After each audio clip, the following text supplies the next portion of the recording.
Caring for elderly parents, 5 tips for avoiding caregiver burnout. Joanne's mother, Betty, had rheumatoid arthritis for years.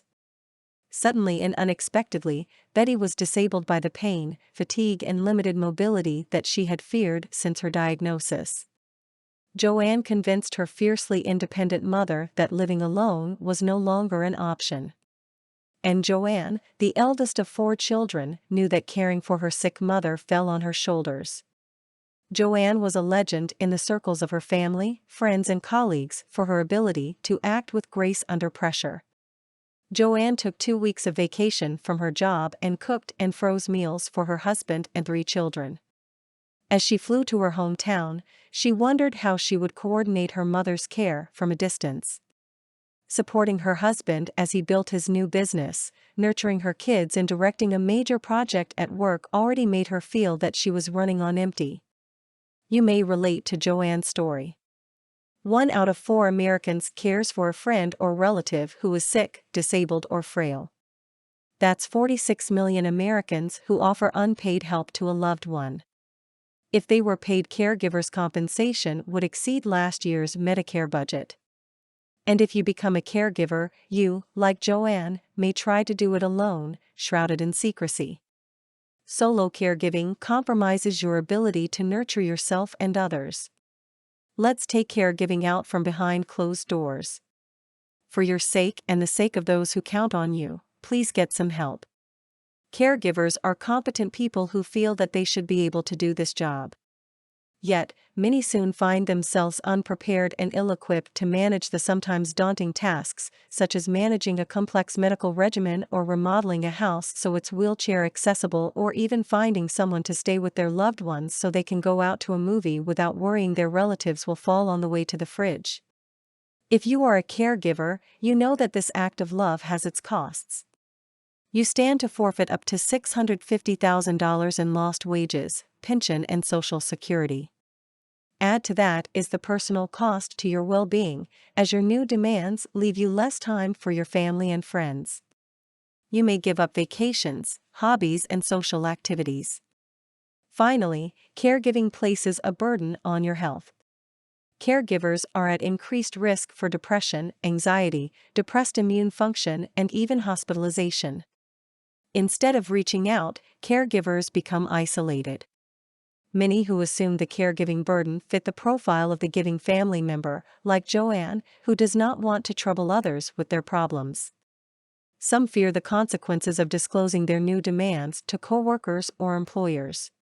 Caregivers are further challenged by the cultural conspiracy of silence. Our youth-centered society turns a blind eye to the unpleasant and inevitable reality that all of us age and die. This leaves both caregivers and care recipients unprepared. Look no further than the path of Hurricane Katrina to witness the consequences of a lack of planning. What can you do? Start talking about the what-ifs and make a plan. 1. Start with yourself. What will happen to you and your family if you become disabled or die unexpectedly? Do you have disability insurance? Do you have a will? Do you have a living will, and have you identified the person who will make the medical choices you would make if you are not in the position to do so? 2. Approach healthy family members. Say, I hope that you live many happy years in which you enjoy all of the pleasures you worked so hard to create. Have you thought about what would happen to you in the event that you cannot live independently anymore? If some medical event befalls you, who would make your medical choices? 3. Look into community resources that support caregiving. A day program, for example, helps your loved one by providing social connections with peers. Your community may even offer transportation to and from the program. Getting out of the house offers the additional benefit of getting bodies moving. Socializing and exercise are the 2 most powerful interventions that help your loved one stay at their best. 4. Make specific suggestions to friends, family members, and neighbors who want to help. You may even want to keep a help list. When they say, "Let me know what I can do," you have a response. Could you take Mom to her physical therapy appointment this week? When you're at the store, Could you pick up some oranges and blueberries? Could you watch the kids for an hour so I can get to the gym? Your giving friends will appreciate specific ideas about how they can help. 5. Take care of your health. Get good nutrition, plenty of sleep, and regular exercise to stay in top health. Wash your hands regularly to prevent colds and flu. Manage your stress with laughter, a prayer, or even a deep breath. Nourish your soul with a taste of activities that recharge your batteries, such as writing in your journal or gardening. Finally, talk to your doctor if you feel depressed or anxious. The best strategies for effective caregiving include preparation, acts of self-care, and reaching out for help. That begins with the courage to start talking openly about caregiving. For more content like this, please visit learnforfree.biz. Content produced and distributed by AllSuperInfo. All rights reserved.